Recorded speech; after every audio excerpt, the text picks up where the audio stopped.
February 14ರ ಪ್ರಚಲಿತ ಘಟನೆಗಳು. February 14ನ ವಿಶ್ವ ಜನ್ಮಜಾತ ಹೃದಯ ದೋಷ ಜಾಗೃತಿ ದಿನವನ್ನಾಗಿ ಆಚರಣೆ ಮಾಡುತ್ತೇವೆ. World congenital heart defect awareness day ಅನ್ನಾಗಿ ಫೆಬ್ರವರಿ 14ನ ಆಚರಣೆ ಮಾಡುತ್ತೇವೆ. ಈ ವಿಶ್ವ ಜನ್ಮಜಾತ ಹೃದಯ ದೋಷ ಜಾಗೃತಿ ದಿನದ ಬಗ್ಗೆ ನೋಡುವುದಾದ್ರೆ, ಇದು ಜನ್ಮಜಾತ ಹೃದಯ ದೋಷಗಳು ಕಾಂಜೆನಿಟಲ್ ಹಾರ್ಟ್ ಡಿಸೀಸಸ್ ಹೃದಯದ ಮೇಲೆ ಪರಿಣಾಮ ಬೀರುವ ಜನ್ಮಜಾತ ಅಸ್ವಸ್ಥತೆಗಳ ಮಾರಕ ಗುಂಪುಗಳಾಗಿವೆ. ಈ ವಿಶ್ವ ಜನ್ಮಜಾತ ಹೃದಯ ದೋಷ ಜಾಗೃತಿ ದಿನದ ಥೀಮ್ ಏನಂದ್ರೆ, ನಮ್ಮ ಹೃದಯಗಳನ್ನು ನೆನಪಿಡಿ, ರಿಮೆಂಬರ್ ಅವರ್ ಹಾರ್ಟ್ಸ್. ಇದು ವಿಶ್ವ ಜನ್ಮಜಾತ ಹೃದಯ ದಿನದ ಧ್ಯೇಯವಾಕ್ಯ. ಈ ಕಾಂಜೆನಿಟಲ್ ಹಾರ್ಟ್ ಡಿಸೀಸ್ ಜಾಗೃತಿ ವಾರವನ್ನು ವಾರ್ಷಿಕವಾಗಿ ಆಚರಣೆ ಮಾಡುತ್ತೇವೆ ಮತ್ತು ಈ ವರ್ಷ ಫೆಬ್ರವರಿ 7ರಿಂದ 14ರವರೆಗೆ ವಿಶ್ವ ಜನ್ಮಜಾತ ಹೃದಯ ದೋಷ ಜಾಗೃತಿ ದಿನವನ್ನು ಆಚರಿಸಲಾಗುತ್ತಿದೆ. ನೆಕ್ಸ್ಟ್, ಹಾಲಕ್ಕಿ ಜಾನಪದ ಕಲಾವಿದೆ ಪದ್ಮಶ್ರೀ ಪ್ರಶಸ್ತಿ ವಿಜೇತೆ ಸುಕ್ರಜ್ಜಿ ಅವರು ನಿಧನರಾಗಿದ್ದಾರೆ. ಸುಕ್ರಜ್ಜಿ ಅವರು ಕರ್ನಾಟಕದ ಮೂಲದವರು. ಇದ ಇಂಪಾರ್ಟೆಂಟ್. ಜಾನಪದ ಕಲಾವಿದರು ಮತ್ತು ಪದ್ಮಶ್ರೀ ಪುರಸ್ಕೃತರಾದ ಯಾರಂದ್ರೆ ಸುಕ್ರಜ್ಜಿ ಅವರು. ಇವರು ಪದ್ಮಶ್ರೀ ಪ್ರಶಸ್ತಿ ಯಾವಾಗ ದೊರಕಿತು ಅಂದ್ರೆ 2017ರಲ್ಲಿ ಪದ್ಮಶ್ರೀ ಪ್ರಶಸ್ತಿ ದೊರಕಿತ್ತು ಇವರಿಗೆ. ಮತ್ತು ಅದಷ್ಟಲ್ಲದೆ ಇವರು ಮದ್ಯ ವಿರೋಧಿ ಪ್ರತಿಭಟನೆಗೆ ಹೆಸರಾದ ಸುಕ್ರಜ್ಜಿ ಬೊಮ್ಮಗೌಡ ಅವರು 88ನೇ ವಯಸ್ಸಿನಲ್ಲಿ ಕರ್ನಾಟಕದಲ್ಲಿ ನಿಧನರಾದರು. ಸುಕ್ರಜ್ಜಿ ಅವರು ಹಾಲಕ್ಕಿ ಜನಪದ ಗೀತೆಗಳನ್ನು ಹಾಡುವುದರಲ್ಲಿ ಹೆಸರುವಾಸಿಯಾಗಿದ್ದರು. ಇವರು 2017ರಲ್ಲಿ ಇವರಿಗೆ ಪದ್ಮಶ್ರೀ ಪ್ರಶಸ್ತಿ ದೊರಕಿತ್ತು ಇವರಿಗೆ. ಸುಕ್ರಜ್ಜಿ ಅವರು, ಇವರು ಕರ್ನಾಟಕ ಮೂಲದವರು. 12ನೇ ಅಖಿಲ ಭಾರತ ಪಿಂಚಣಿ ಅದಾಲತ್, ಇದರ ಬಗ್ಗೆ ನೋಡುವುದಾದ್ರೆ, ಬಾಕಿ ಇರುವ ಪ್ರಕರಣಗಳ ಪರಿಹಾರಕ್ಕಾಗಿ ನವದೆಹಲಿಯಲ್ಲಿ 12ನೇ ಅಖಿಲ ಭಾರತ ಪಿಂಚಣಿ ಅದಾಲತ್ ನಡೆಯಲಿದೆ. ಪಿಂಚಣಿ ಮತ್ತು ಪಿಂಚಣಿದಾರರ ಕಲ್ಯಾಣ ಇಲಾಖೆಯು, ಯಾವ ಇಲಾಖೆ ಅಂತ ಕೇಳ್ತಾರ, ಪಿಂಚಣಿ ಮತ್ತು ಪಿಂಚಣಿದಾರರ ಕಲ್ಯಾಣ ಇಲಾಖೆಯು 12ನೇ ರಾಷ್ಟ್ರವ್ಯಾಪಿ ಪಿಂಚಣಿ ಅದಾಲತ್ತನ್ನು ಸಿಬ್ಬಂದಿ ಮತ್ತು ಸಾರ್ವಜನಿಕ ಕುಂದುಕೊರತೆಗಳ ಮತ್ತು ಪಿಂಚಣಿಗಳ ಸಚಿವಾಲಯದ ರಾಜ್ಯ ಸಚಿವ ಡಾಕ್ಟರ್ ಜಿತೇಂದ್ರ ಸಿಂಗ್ ಯಾರ ಅಧ್ಯಕ್ಷತೆಯಲ್ಲಿ ಅಂದ್ರೆ ಡಾಕ್ಟರ್ ಜಿತೇಂದ್ರ ಸಿಂಗ್ ಅವರ ಅಧ್ಯಕ್ಷತೆಯಲ್ಲಿ ನವದೆಹಲಿಯಲ್ಲಿ ನಡೆಯಲಿದೆ. ಇದು ಎಲ್ಲಿ ನಡೀತು ಅನ್ನೋದು ಇಂಪಾರ್ಟೆಂಟ್. 12ನೇ ಅಖಿಲ ಭಾರತ ಪಿಂಚಣಿ ಅದಾಲತ್ ನವದೆಹಲಿಯಲ್ಲಿ ನಡೆಯುತ್ತೆ. ಯಾರ ಅಧ್ಯಕ್ಷತೆಯಲ್ಲಿ ಅಂದ್ರೆ ರಾಜ್ಯ ಸಚಿವ ಡಾಕ್ಟರ್ ಜಿತೇಂದ್ರ ಸಿಂಗ್ ಅವರ ಅಧ್ಯಕ್ಷತೆಯಲ್ಲಿ. ಇದು 120 ದಿನಗಳಿಗೂ ಹೆಚ್ಚು ಕಾಲ ಪರಿಹಾರಕ್ಕಾಗಿ ಬಾಕಿ ಇರುವ ಪ್ರಕರಣಗಳನ್ನು ಅದಾಲತ್ನಲ್ಲಿ ಕೈಗೆತ್ತಿಕೊಳ್ಳಲಾಗುತ್ತದೆ. ಇದು ಇಂಪಾರ್ಟೆಂಟ್. ಎಷ್ಟು ದಿನ ಬಾಕಿ ಇರುವ ಪ್ರಕರಣಗಳನ್ನು ಕೈಗೆತ್ತಿಕೊಳ್ಳಲಾಗುತ್ತದೆ ಅಂದ್ರೆ 120 ದಿನಗಳಿಗಿಂತ ಹೆಚ್ಚಿರಬೇಕು. ಮೊದಲ ಪಿಂಚಣಿ ಅದಾಲತ್ ಯಾವಾಗ ನಡೀತದೆ ನೋಡೋದಾದ್ರೆ, ಸೆಪ್ಟೆಂಬರ್ 2017ರಲ್ಲಿ ಮೊದಲ ಪಿಂಚಣಿ ಅದಾಲತ್ತನ್ನ ನಡೆಸಲಾಯಿತು. ನೆಕ್ಸ್ಟ್, 2027ರ ರಾಷ್ಟ್ರೀಯ ಕ್ರೀಡಾಕೂಟಗಳು. ಮೇಘಾಲಯವು 2027ರ ರಾಷ್ಟ್ರೀಯ ಕ್ರೀಡಾಕೂಟವನ್ನು ಆಯೋಜಿಸಲಿದೆ ಅಂತ ಯಾರು ಹೇಳಿದಾರೆ ಅಂದ್ರೆ, ಭಾರತೀಯ ಒಲಿಂಪಿಕ್ ಸಂಘ, ಇಂಡಿಯನ್ ಒಲಿಂಪಿಕ್ ಅಸೋಸಿಯೇಷನ್ ಹೇಳಿದೆ. ಮೇಘಾಲಯವು 39ನೇ ರಾಷ್ಟ್ರೀಯ ಕ್ರೀಡಾಕೂಟವನ್ನು ಫೆಬ್ರವರಿ ಅಥವಾ ಮಾರ್ಚ್ 2027ರಲ್ಲಿ ಆಯೋಜಿಸಲಿದೆ. ಮೇಘಾಲಯವು ಮೊದಲ ಬಾರಿಗೆ ಆತಿಥೇಯ ರಾಜ್ಯವಾಗಲಿದೆ. ಇದಕ್ಕಿಂತ ಮೊದಲ ಬಾರಿಗೆ ಮೇಘಾಲಯ ಒಮ್ಮೆಯೂ ರಾಷ್ಟ್ರೀಯ ಕ್ರೀಡಾಕೂಟಗಳನ್ನು ಆಯೋಜನೆ ಮಾಡಿಲ್ಲ. ಇದನ್ನ 39ನೇ ರಾಷ್ಟ್ರೀಯ ಕ್ರೀಡಾಕೂಟವನ್ನು ಆಯೋಜನೆ ಮಾಡುವ ಮೂಲಕ ಮೊದಲ ಬಾರಿಗೆ ಆತಿಥೇಯ ರಾಜ್ಯವಾಗಲಿದೆ. ಇನ್ನು ಈ ರಾಷ್ಟ್ರೀಯ ಕ್ರೀಡಾಕೂಟಗಳು ಯಾವ್ಯಾವ ರಾಜ್ಯದಲ್ಲಿ ಆಯೋಜನೆ ಮಾಡಲಾಗಿತ್ತು ಅಂತ ನೋಡೋದಾದ್ರೆ, ಇತ್ತೀಚೆಗೆ 36ನೇ ಆವೃತ್ತಿಯಾದ 2022ರಲ್ಲಿ ಗುಜರಾತ್ ರಾಜ್ಯದಲ್ಲಿ ಆಯೋಜನೆ ಮಾಡಲಾಗಿತ್ತು. 37ನೇ ಆವೃತ್ತಿಯನ್ನ 2023ರಲ್ಲಿ ಗೋವಾ ರಾಜ್ಯದಲ್ಲಿ ಆಯೋಜನೆ ಮಾಡಲಾಗಿತ್ತು. 38ನೇ ಆವೃತ್ತಿಯನ್ನ ಇತ್ತೀಚೆಗೆ ನಡೆದಿತ್ತು. ಇದನ್ನ 2025ರ ಉತ್ತರಾಖಂಡ್ನಲ್ಲಿ ಆಯೋಜನೆ ಮಾಡಲಾಗಿತ್ತು. ಇದು ಇಂಪಾರ್ಟೆಂಟ್. ನೆಕ್ಸ್ಟ್, 39ನೇ ಆವೃತ್ತಿಯನ್ನ 2027ರಲ್ಲಿ ಮೇಘಾಲಯದಲ್ಲಿ ಆಯೋಜಿಸಲು ಇಂಡಿಯನ್ ಒಲಿಂಪಿಕ್ ಅಸೋಸಿಯೇಷನ್ ಘೋಷಣೆಯನ್ನ ಮಾಡಿದೆ. ಕ್ರೀಡಾಕೂಟವನ್ನು ಮೊದಲು 1924ರಲ್ಲಿ ಅವಿಭಜಿತ ಭಾರತದ ಲಾಹೋರ್ನಲ್ಲಿ ನಡೆಸಲಾಯಿತು. ಮೊಟ್ಟ ಮೊದಲ ಬಾರಿಗೆ ರಾಷ್ಟ್ರೀಯ ಕ್ರೀಡಾಕೂಟಗಳು ಎಲ್ಲಿ ನಡೆಯುವುದು ಅಂದ್ರೆ ಅವಿಭಜಿತ ಭಾರತದ ಲಾಹೋರ್ನಲ್ಲಿ ಜರುಗಿದವು. 1938ರವರೆಗೆ ಭಾರತೀಯ ಒಲಿಂಪಿಕ್ ಕ್ರೀಡಾಕೂಟ ಎಂದು ಕರೆಯಲಾಗುತ್ತಿತ್ತು. ಈ ರಾಷ್ಟ್ರೀಯ ಕ್ರೀಡಾಕೂಟಗಳು, ಭಾರತದ ರಾಷ್ಟ್ರೀಯ ಕ್ರೀಡಾಕೂಟಗಳನ್ನ 1938ರವರೆಗೆ ಭಾರತೀಯ ಒಲಿಂಪಿಕ್ ಕ್ರೀಡಾಕೂಟ ಎಂದು ಕರೆಯಲಾಗುತ್ತಿತ್ತು. ನೆಕ್ಸ್ಟ್, ಬ್ರಹ್ಮೋಸ್ ಎಂಜಿ ಅಂದ್ರೆ ನೆಕ್ಸ್ಟ್ ಜನರೇಷನ್. ಬ್ರಹ್ಮೋಸ್ ಮುಂದಿನ ಪೀಳಿಗೆಯ ಕ್ಷಿಪಣಿ. ಬ್ರಹ್ಮೋಸ್ ನೆಕ್ಸ್ಟ್ ಜನರೇಷನ್ ಕ್ಷಿಪಣಿಯ ಮೊದಲ ಹಾರಾಟ ಪರೀಕ್ಷೆ 2026ಕ್ಕೆ ನಿಗದಿಯಾಗಿದ್ದು, ಉತ್ಪಾದನೆಯು 2027-28ರ ವೇಳೆಗೆ ಪ್ರಾರಂಭವಾಗಲಿದೆ. ಬ್ರಹ್ಮೋಸ್ ಮುಂದಿನ ಪೀಳಿಗೆಯ ಕ್ಷಿಪಣಿಯ ಬಗ್ಗೆ ನೋಡುವುದಾದ್ರೆ, ಯಾವ ರಾಷ್ಟ್ರಗಳು ಇದನ್ನ ತಯಾರು ಮಾಡ್ತಾವ ಅಂದ್ರೆ ಭಾರತ ಮತ್ತು ರಷ್ಯಾ ರಾಷ್ಟ್ರಗಳು ಜಂಟಿ ಉದ್ಯಮವು ಅಭಿವೃದ್ಧಿಪಡಿಸಿದ ಸುಧಾರಿತ ಸೂಪರ್ಸಾನಿಕ್ ಕ್ರೂಸ್ ಕ್ಷಿಪಣಿಯಾಗಿದೆ. ಇದರ ಪ್ರಕಾರ ಯಾವ್ದಂತ ನೋಡುದಾದ್ರೆ ಇದು ಅಸ್ತಿತ್ವದಲ್ಲಿರುವ ಬ್ರಹ್ಮೋಸ್ ಕ್ಷಿಪಣಿಯ ಹಗುರವಾದ, ಚಿಕ್ಕದಾದ ಮತ್ತು ಹೆಚ್ಚು ಬಹುಮುಖ ಮತ್ತು ಮಾರಕ ಆವೃತ್ತಿಯಾಗಿದೆ. ನಿಯೋಜನೆ ನೋಡುದಾದ್ರೆ ಇದನ್ನ ಯಾವ್ಯಾವ್ದಲ್ಲಿ ಅಳವಡಿಕೆ ಮಾಡಬಹುದು ಅಂತ ನೋಡೋದಾದ್ರೆ ಸುಖೋಯ್ 30 MKIದಲ್ಲಿ ಆಯೋಜನೆ ಮಾಡಬಹುದು, LCA ತೇಜಸ್ ನಲ್ಲಿ ಆಯೋಜನೆ ಮಾಡಬಹುದು, ಜಲಾಂತರ್ಗಾಮಿ ನೌಕೆಗಳಲ್ಲಿ ಆಯೋಜನೆ ಮಾಡಬಹುದು ಮತ್ತು ನೌಕಾ ವೇದಿಕೆಯಲ್ಲಿ ನಿಯೋಜಿಸಲು ವಿನ್ಯಾಸಗೊಳಿಸಲಾಗಿದೆ. ಇದರ ಸಾಮರ್ಥ್ಯವನ್ನು ನೋಡೋದಾದ್ರೆ 3.5 ಮ್ಯಾಕ್ ವೇಗವನ್ನು ಹೊಂದಿದೆ ಮತ್ತು 290 ಕಿಲೋಮೀಟರ್ ವ್ಯಾಪ್ತಿಯನ್ನು ಹೊಂದಿದೆ. ಈ ವ್ಯಾಪ್ತಿಯನ್ನ 450 ಕಿಲೋಮೀಟರ್ ವರೆಗೂ ಸಹ ವಿಸ್ತರಿಸಬಹುದು. ಇದರ ರಫ್ತು ಸಾಮರ್ಥ್ಯವನ್ನು ನೋಡೋದಾದ್ರೆ ಭಾರತವು 2024ರಲ್ಲಿ ಫಿಲಿಪೈನ್ಸ್ಗೆ ಬ್ರಹ್ಮೋಸ್ ಸೂಪರ್ ಸಾನಿಕ್ ಕ್ರೂಸ್ ಕ್ಷಿಪಣಿಗಳ ಮೊದಲ ಬ್ಯಾಚ್ ಅನ್ನು ತಲುಪಿಸಿದೆ. ಭಾರತದ ಪಾಮ್ ಆಯಿಲ್ ಆಮದು 14 ವರ್ಷಗಳ ಕನಿಷ್ಠ ಮಟ್ಟಕ್ಕೆ ಕುಸಿತ. ಯಾವುದಕ್ಕೆ ಸುದ್ದಿಯಲ್ಲಿದೆ ಅಂದ್ರೆ ಭಾರತದ ಒಟ್ಟು ಖಾದ್ಯ ತೈಲ ಆಮದುಗಳಲ್ಲಿ ತಾಳೆ ಎಣ್ಣೆಯ ಪಾಲು ಒಂದು ದಶಕದಲ್ಲಿ ಮೊದಲ ಬಾರಿಗೆ 30%ಗಿಂತ ಹೆಚ್ಚು ಕಡಿಮೆಯಾಗಿದೆ. ಇದೇ ಮೊದಲ ಬಾರಿಗೆ ಆಮದುಗಳಲ್ಲಿ ತಾಳೆ ಎಣ್ಣೆಯ ಪ್ರಮಾಣ 30%ಗಿಂತ ಕಡಿಮೆಯಾಗಿದೆ. ಈ ಕುಸಿತಕ್ಕೆ ಪ್ರಾಥಮಿಕವಾಗಿ ಕಾರಣ ಏನಂದ್ರ ಸೋಯಾ ಎಣ್ಣೆಯಂತ ವೆಚ್ಚ ಪರಿಣಾಮಕಾರಿ ಪರ್ಯಾಯಗಳ ಲಭ್ಯತೆಗೆ ಇದಕ್ಕೆ ಕಾರಣವಾಗಿದೆ. ಪಾಮ್ ಎಣ್ಣೆ ಏನಂತ ನೋಡುವುದಾದ್ರ ತಾಳೆ ಎಣ್ಣೆಯನ್ನು ಆಫ್ರಿಕನ್ ತಾಳೆ ಮರದ ಹಣ್ಣಿನಿಂದ ಪಡೆಯಲಾಗುತ್ತದೆ. ಆಫ್ರಿಕನ್ ತಾಳೆ ಮರದ ಸೈಂಟಿಫಿಕ್ ನೇಮ್ ಏನಂದ್ರ ಎಲೈಸ್ ಗಿನೆನ್ಸಿಸ್. ಈ ತಾಳೆ ಎಣ್ಣೆಯಲ್ಲಿ 2 ವಿಧಗಳಿವೆ. ಒಂದು ಕಚ್ಚಾ ತಾಳೆ ಎಣ್ಣೆ. ಈ ಕಚ್ಚಾ ತಾಳೆ ಎಣ್ಣೆಯನ್ನ ಹಣ್ಣಿನ ತಿರುಳಿನಿಂದ ಪಡೆಯಲಾಗುತ್ತದೆ. ಇದನ್ನ ಪ್ರಾಥಮಿಕವಾಗಿ ಅಡುಗೆಗೆ ಬಳಸಲಾಗುತ್ತದೆ. ಕಚ್ಚಾ ತಾಳೆಯನ್ನ ಅಡುಗೆಗಳಿಗೆ ಬಳಸಲಾಗುತ್ತದೆ.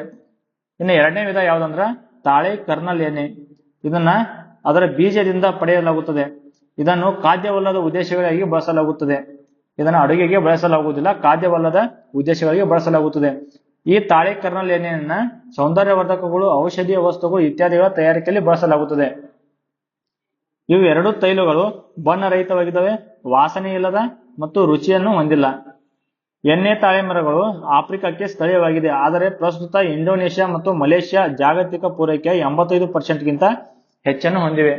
ಇವು ಸ್ಥಳೀಯವಾಗಿ ಆಫ್ರಿಕಾದಲ್ಲಿವೆ, ಆದ್ರೆ 85% ಜಾಗತಿಕ ರಫ್ತಿನಲ್ಲಿ ಇಂಡೋನೇಷ್ಯಾ ಮತ್ತು ಮಲೇಷ್ಯಾ ಮುಂಚೂಣಿಯಲ್ಲಿವೆ. ಭಾರತದಲ್ಲಿ ತಾಳೆ ಎಣ್ಣೆ ಉತ್ಪಾದನೆಯನ್ನು ನೋಡುವುದಾದ್ರ ಆಂಧ್ರ ಪ್ರದೇಶ, ತೆಲಂಗಾಣ ಮತ್ತು ಕೇರಳ ಪ್ರಮುಖ ತಾಳೆ ಎಣ್ಣೆ ಬೆಳೆಯುವ ರಾಜ್ಯಗಳಿವೆ. ಇದು ಇಂಪಾರ್ಟೆಂಟ್. ಯಾವ ರಾಜ್ಯದಲ್ಲಿ ತಾಳೆ ಎಣ್ಣೆಯನ್ನು ಬೆಳೆಯಲಾಗುತ್ತದೆ ಅಂತ ಕೇಳ್ತಾರ. ಆಂಧ್ರ ಪ್ರದೇಶ, ತೆಲಂಗಾಣ ಮತ್ತು ಕೇರಳ. ಇವು ಒಟ್ಟು ಉತ್ಪಾದನೆ 98% ರಷ್ಟು ಉತ್ಪಾದನೆಯನ್ನು ಮಾಡುತ್ತವೆ. ಇದು 3 ರಾಜ್ಯಗಳು 98% ಅನ್ನ ಉತ್ಪಾದನೆ ಮಾಡುತ್ತವೆ. ಇನ್ನು 2% ಅಷ್ಟು ರಾಜ್ಯಗಳು ಮಾಡುತ್ತವೆ. ಭಾರತವು ವಿಶ್ವದಲ್ಲಿ ಅತಿ ಹೆಚ್ಚು ತಾಳೆ ಎಣ್ಣೆಯನ್ನು ಆಮದು ಮಾಡಿಕೊಳ್ಳುವ ದೇಶವಾಗಿದೆ. ಇದು ಇಂಪಾರ್ಟೆಂಟ್. ವಿಶ್ವದಲ್ಲಿ ಅತಿ ಹೆಚ್ಚು ತಾಳೆ ಎಣ್ಣೆಯನ್ನು ಆಮದು ಮಾಡಿಕೊಳ್ಳುವ ದೇಶ ಯಾವ್ದಂತ ಕೇಳ್ತಾರ, ಅದಕ್ಕೆ ಭಾರತ. ಭಾರತವು 2021ರಲ್ಲಿ ತಾಳೆ ಎಣ್ಣೆ ಕೃಷಿಯನ್ನು ಉತ್ತೇಜಿಸಲು ಮತ್ತು ಖಾದ್ಯ ತೈಲಗಳ ಮೇಲಿನ ಆಮದು ಹೊರೆಯನ್ನು ಕಡಿಮೆ ಮಾಡಲು ರಾಷ್ಟ್ರೀಯ ಖಾದ್ಯ ತೈಲಗಳ ಮಿಷನ್ ತಾಳೆ ಎಣ್ಣೆಯನ್ನು ಪ್ರಾರಂಭಿಸಿದೆ. ನೆಕ್ಸ್ಟ್ ಬ್ರಹ್ಮಗಿರಿ ವನ್ಯಜೀವಿ ಅಭಯಾರಣ್ಯ. ಇದು ಯಾವುದಕ್ಕೆ ಸುದ್ದಿಯಲ್ಲಿದೆ ಅಂದ್ರ ಬ್ರಹ್ಮಗಿರಿ ವನ್ಯಜೀವಿ ಅಭಯಾರಣ್ಯದ ಬಫರ್ ವಲಯದಲ್ಲಿ ಬುಡಕಟ್ಟು ಜನಾಂಗದವರಿಗೆ ಗ್ರಾಮವನ್ನು ನಿರ್ಮಿಸಲು ರಾಜ್ಯ ಸರ್ಕಾರ ಕೈಗೊಂಡ ಕ್ರಮವು ಆಕ್ಷೇಪಣೆಗಳನ್ನು ಹುಟ್ಟುಹಾಕಿತು. ಬಫರ್ ವಲಯವು ವನ್ಯಜೀವಿ ಅಭಯಾರಣ್ಯದ ಜೀವ ವೈವಿಧ್ಯ ಮತ್ತು ಪರಿಸರ ವ್ಯವಸ್ಥೆಯನ್ನು ರಕ್ಷಿಸಲು ಸಹಾಯ ಮಾಡುವ ವನ್ಯಜೀವಿ ಅಭಯಾರಣ್ಯದ ಸುತ್ತಲಿನ ಗೊತ್ತುಪಡಿಸಲಾದ ಪ್ರದೇಶವಾಗಿದೆ. ನೆಕ್ಸ್ಟ್ ಬ್ರಹ್ಮಗಿರಿ ವನ್ಯಜೀವಿ ಅಭಯಾರಣ್ಯದ ಬಗ್ಗೆ ನೋಡುವುದಾದ್ರೆ ಇದು ಕೊಡಗು ಜಿಲ್ಲೆಯ, ಕರ್ನಾಟಕದ ಕೊಡಗು ಜಿಲ್ಲೆಯಲ್ಲಿದೆ. ಪಶ್ಚಿಮ ಘಟ್ಟಗಳ ಮಧ್ಯಭಾಗದಲ್ಲಿದೆ. ಈ ಅಭಯಾರಣ್ಯವು ಅದರ ಅತ್ಯುನ್ನತ ಬಿಂದುವಾದ ಬ್ರಹ್ಮಗಿರಿ ಶಿಖರದಿಂದ ತನ್ನ ಹೆಸರನ್ನು ಪಡೆದುಕೊಂಡಿದೆ. ಬ್ರಹ್ಮಗಿರಿ ಶಿಖರ ಎಲ್ಲಿ ಕಂಡು ಬರುತ್ತದೆ ಅಂತ ಕ್ವಶನ್ ಆಗೈತಿ. ಅದು ಕರ್ನಾಟಕದಲ್ಲಿ ಕಂಡು ಬರುತ್ತದೆ. ಕರ್ನಾಟಕದ ಕೊಡಗು ಜಿಲ್ಲೆಯಲ್ಲಿ ಬ್ರಹ್ಮಗಿರಿ ಶಿಖರ ಕಂಡು ಬರುತ್ತದೆ. ಇಲ್ಲಿನ ಸಸ್ಯವರ್ಗ ನೋಡುವುದಾದ್ರೆ ಇದು ಶೋಲಾ ಹುಲ್ಲುಗಾವಲಿನೊಂದಿಗೆ ಅಡ್ಡಲಾಗಿ ನಿತ್ಯ ಹರಿದ್ವರ್ಣ ಮತ್ತು ಅರೆ ನಿತ್ಯ ಹರಿದ್ವರ್ಣ ಕಾಡುಗಳನ್ನು ಒಳಗೊಂಡಿದೆ. ಇಲ್ಲಿರುವ ಪ್ರಾಣಿಗಳನ್ನು ನೋಡುವುದಾದ್ರೆ ಇಲ್ಲಿ ಚಿರತೆಗಳು ಕಂಡು ಬರುತ್ತವ, ಗೌರು ಅಥವಾ ಭಾರತೀಯ ಕಾಡೆಮ್ಮೆಗಳು ಕಂಡು ಬರುತ್ತವ, ಬೊಗಳುವ ಜಿಂಕೆಗಳು ಕಂಡು ಬರುತ್ತವ, ಶಿವಮೊಗ್ಗದ ಮಕಾಕಗಳು. ಇದು ಇಂಪಾರ್ಟೆಂಟ್. ಇದ ಕ್ವಶನ್ ಆಗಿದೆ. ಶಿವಮೊಗ್ಗದ ಮಕಾಕಗಳು ಯಾವ ರಾಜ್ಯಗಳಲ್ಲಿ ಕಂಡು ಬರುತ್ತವೆ? ಇದ ಕರ್ನಾಟಕ, ಕೇರಳ, ತಮಿಳುನಾಡು ಈ ರಾಜ್ಯಗಳಲ್ಲಿ ಶಿವಮೊಗ್ಗದ ಮಕಾಕಗಳು ಕಂಡು ಬರುತ್ತವೆ. ಮತ್ತು ನೀಲಗಿರಿ ಲಂಗೂರ ಇತ್ಯಾದಿ ಪ್ರಾಣಿಗಳು ಕಂಡು ಬರುತ್ತವೆ. ನೆಕ್ಸ್ಟ್ ಕುನೋ ರಾಷ್ಟ್ರೀಯ ಉದ್ಯಾನವನದಲ್ಲಿ ಚೀತಾ ಮರಿಗಳ ಜನನ. ಮಧ್ಯಪ್ರದೇಶದ ಕುನೋ ರಾಷ್ಟ್ರೀಯ ಉದ್ಯಾನವನದಲ್ಲಿ ಒಂದು ಚೀತಾ 2 ಮರಿಗಳಿಗೆ ಜನ್ಮ ನೀಡಿತು. ಇದರಿಂದಾಗಿ 14 ಮರಿಗಳು ಸೇರಿದಂತೆ ಒಟ್ಟು 26 ಚೀತಾಗಳಿವೆ. ಕುನೋ ರಾಷ್ಟ್ರೀಯ ಉದ್ಯಾನದ ಬಗ್ಗೆ ನೋಡೋದಾದ್ರ, ಕುನೋ ರಾಷ್ಟ್ರೀಯ ಉದ್ಯಾನವನವನ್ನು 1981ರಲ್ಲಿ ವನ್ಯಜೀವಿ ಅಭಯಾರಣ್ಯವಾಗಿ ಸ್ಥಾಪಿಸಲಾಯಿತು ಮತ್ತು 2018ರಲ್ಲಿ ರಾಷ್ಟ್ರೀಯ ಉದ್ಯಾನವನವನ್ನಾಗಿ ಮೇಲ್ದರ್ಜೆಗೇರಿಸಲಾಯಿತು. ಇದರ ಭೌಗೋಳಿಕತೆಯನ್ನು ನೋಡುವುದಾದ್ರ, ಕುನೋ ರಾಷ್ಟ್ರೀಯ ಉದ್ಯಾನವನದ ಭೌಗೋಳಿಕತೆಯನ್ನು ನೋಡುವುದಾದ್ರ, ಇದು ಪ್ರಾಥಮಿಕವಾಗಿ ವನ ಪತನಶೀಲ ಅರಣ್ಯವನ್ನು ಒಳಗೊಂಡಿದೆ ಮತ್ತು ಪ್ರಮುಖ ಚಂಬಲ್ ನದಿಯ ಉಪನದಿಯಾದ ಕುನೋ ನದಿ ಉದ್ಯಾನವನದ ಮೂಲಕ ಹರಿಯುತ್ತದೆ. ಕುನೋ ನದಿ ಯಾವ ನದಿಯ ಉಪನದಿ? ಚಂಬಲ್ ನದಿಯ ಉಪನದಿಯಾಗಿದೆ. ಚಂಬಲ್ ನದಿ ಯಮುನಾ ನದಿಯ ಉಪನದಿಯಾಗಿದೆ. ಈ ಯಮುನಾ ನದಿ ಗಂಗಾ ನದಿಯ ಉಪನದಿಯಾಗಿದೆ. ಈ ಕುನೋ ರಾಷ್ಟ್ರೀಯ ಉದ್ಯಾನವನ ವಿಂಧ್ಯ ಬೆಟ್ಟಗಳಲ್ಲಿ ಕಂಡುಬರುತ್ತದೆ. ಇಲ್ಲಿನ ಪ್ರಾಣಿ ಸಂಕುಲ ನೋಡುವುದಾದ್ರ, ಇಲ್ಲಿ ಚೀತಾಗಳು ಕಂಡು ಬರ್ತವೆ, ಚಿರತೆಗಳು ಕಂಡು ಬರ್ತವೆ, ಪಟ್ಟೆ ಕಿತ್ತೆ ಕುರುಬಗಳು, ಭಾರತೀಯ ತೋಳಗಳು, ಕೃಷ್ಣ ಮೃಗ, ಸಾಂಬಾರ್ ಜಿಂಕೆ, ಗರಿಯಾಲ್ಗಳು ಎಲ್ಲಿ ಕಂಡು ಬರ್ತವೆ ಅಂದ್ರೆ ಕುನೋ ನದಿಯಲ್ಲಿ ಗರಿಯಾಲ್ಗಳು ಕಂಡು ಬರುತ್ತವೆ. ಭಾರತದಲ್ಲಿ ಚಿರತೆಯನ್ನು ಪರಿಚಯಿಸುವ ಕ್ರಿಯಾ ಯೋಜನೆಯಲ್ಲಿ ಇದನ್ನು ಆಯ್ಕೆ ಮಾಡಲಾಗಿದೆ.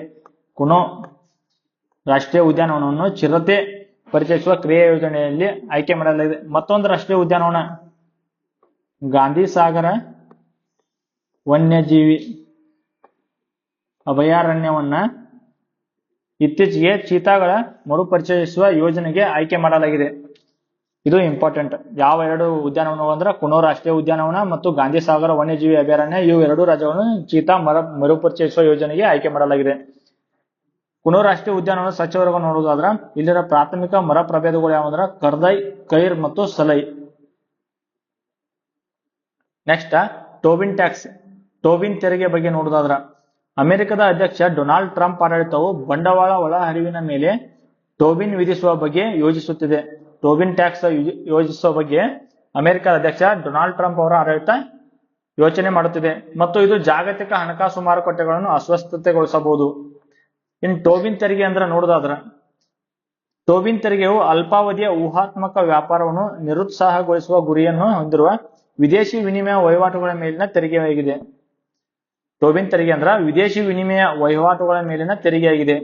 ಇದು ಹಣಕಾಸು ಮಾರುಕಟ್ಟೆಗಳಲ್ಲಿ ಚಂಚಲತೆಯನ್ನು ಕಡಿಮೆ ಮಾಡಲು ಕರೆನ್ಸಿ ಪರಿವರ್ತನೆಗಳ ಮೇಲೆ 0.1% ದಿಂದ 0.5% ರಷ್ಟು ಸಣ್ಣ ಲೇವಿಯಾಗಿದೆ. ಬ್ರಿಟನ್ ವುಡ್ಸ್ ವ್ಯವಸ್ಥೆಯ ಪತನದ ನಂತರ ಕರೆನ್ಸಿ ಮಾರುಕಟ್ಟೆ ಏರಿಳಿತಗಳಿಗೆ ಪ್ರತಿಕ್ರಿಯೆಯಾಗಿ 1972ರಲ್ಲಿ ನೊಬೆಲ್ ಪ್ರಶಸ್ತಿ ವಿಜೇತ ಅರ್ಥಶಾಸ್ತ್ರಜ್ಞ ಜೇಮ್ಸ್ ಟೋಬಿನ್ ಅವರು ಇದನ್ನ ಪ್ರಸ್ತಾಪಿಸಿದರು. 1972ರಲ್ಲಿ ಜೇಮ್ಸ್ ಟೋಬಿನ್ ಅವರ ಇದನ್ನ ಪರಿಚಯಿಸಿದರು. ಇನ್ನ ಬುಕ್ ಯಾವ್ದಂದ್ರ I am a soldier's wife. I am a soldier's wife ಎಂಬ ಶೀರ್ಷಿಕೆಯ ಪುಸ್ತಕವನ್ನು ಗೀತಿಕಾ ಲೀಡರ್ ಅವರು ಬ್ರಿಗೇಡಿಯರ್ LS ಲೀಡರ್ ಅವರಿಗೆ ಗೌರವ ಸಲ್ಲಿಸಲು ಬಿಡುಗಡೆ ಮಾಡಿದ್ದಾರೆ. ಇವ್ರ ಗೀತಿಕಾ ಲೀಡರ್ ಅವರು ಯಾರಂತ ನೋಡಿದ್ರ, ದಿವಂಗತ ಬ್ರಿಗೇಡಿಯರ್ ಲಖ್ವಿಂದರ್ ಸಿಂಗ್ ಲೀಡರ್ ಅವರ ಪತ್ನಿ ಗೀತಿಕಾ ಲೀಡರ್ ಅವರು I am a soldier's wife ಪುಸ್ತಕದ ಬಗ್ಗೆ ಒಳನೋಟವನ್ನು ಹಂಚಿಕೊಂಡರು ಮತ್ತು ಇದನ್ನು ತಮ್ಮ ದಿವಂಗತ ಪತಿ ಮತ್ತು ಅವರ ಒಟ್ಟಿಗೆ ಇರುವ ಜೀವನಕ್ಕೆ ಗೌರವ ಎಂದು ವಿವರಿಸಿದರು.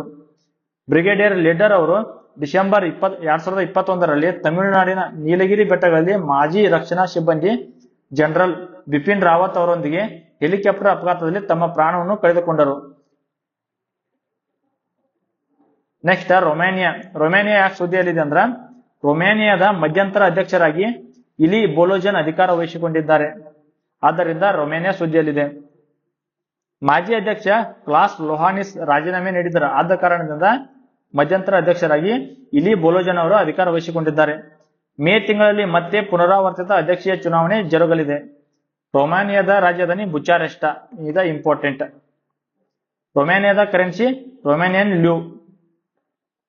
ನೆಕ್ಸ್ಟ್ ಶಿಖರ್ ಧವನ್. ಶಿಖರ್ ಧವನ್ ಅವರು ಯಾಕೆ ಸುದ್ದಿಯಲ್ಲಿದ್ದಾರಂದ್ರ, ಶಿಖರ್ ಧವನ್ ಅವರನ್ನು ICC ಚಾಂಪಿಯನ್ಸ್ ಟ್ರೋಫಿ 2025ರ ರಾಯಭಾರಿಯಾಗಿ ಹೆಸರಿಸಲಾಗಿದೆ. ಫೆಬ್ರವರಿ 19ರಿಂದ ಮಾರ್ಚ್ 9ರವರೆಗೆ ಪಾಕಿಸ್ತಾನ ಮತ್ತು ದುಬೈನಲ್ಲಿ ನಡೆಯಲಿರುವ ICC ಚಾಂಪಿಯನ್ಸ್ ಟ್ರೋಫಿಯ 4 ಇವೆಂಟ್ ರಾಯಭಾರಿಗಳಲ್ಲಿ ಭಾರತದ ಮಾಜಿ ಆರಂಭಿಕ ಆಟಗಾರ ಶಿಖರ್ ಧವನ್ ಅವರನ್ನು ಹೆಸರಿಸಲಾಗಿದೆ.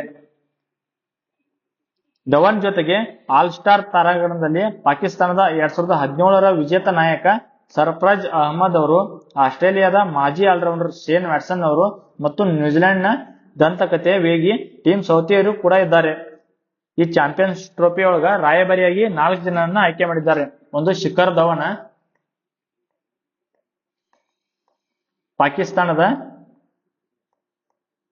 ಸರ್ಫರಾಜ್ ಅಹಮದ್, 3 ಆಸ್ಟ್ರೇಲಿಯಾದ ಶೇನ್ ವ್ಯಾಟ್ಸನ್ ಮತ್ತ ನ್ಯೂಜಿಲೆಂಡ್ನ ಟಿಮ್ ಸೌಥಿ 4 ಜನರನ್ನ ಆಯ್ಕೆ ಮಾಡಲಾಗಿದೆ. ನೆಕ್ಸ್ಟ್, ವಾರ್ಕನ್ ಮತ್ತು ಮೂನಿ ಐಸಿಸಿ ತಿಂಗಳ ಆಟಗಾರರಾಗಿ ಮಿಂಚಿದ್ದಾರೆ. ಅಂತಾರಾಷ್ಟ್ರೀಯ ಕ್ರಿಕೆಟ್ ಮಂಡಳಿ ಐಸಿಸಿ ಇಂಟರ್ನ್ಯಾಷನಲ್ ಕ್ರಿಕೆಟ್ ಕೌನ್ಸಿಲ್ ಜನವರಿ 2025 ಐಸಿಸಿ ಪುರುಷ ಮತ್ತು ಮಹಿಳಾ ಆಟಗಾರ್ತಿಯರ ಪಟ್ಟಿಯನ್ನು ಬಿಡುಗಡೆ ಮಾಡಿದೆ. ಅದರೊಳಗ ವೆಸ್ಟ್ ಇಂಡೀಸ್ನ ಜೊಮಿಲ್ ವಾರಿಕನ್ ಮತ್ತು ಆಸ್ಟ್ರೇಲಿಯಾದ ಬೆತ್ ಮೋನಿ ಎಂದು ಪ್ರಕಟಿಸಿದೆ.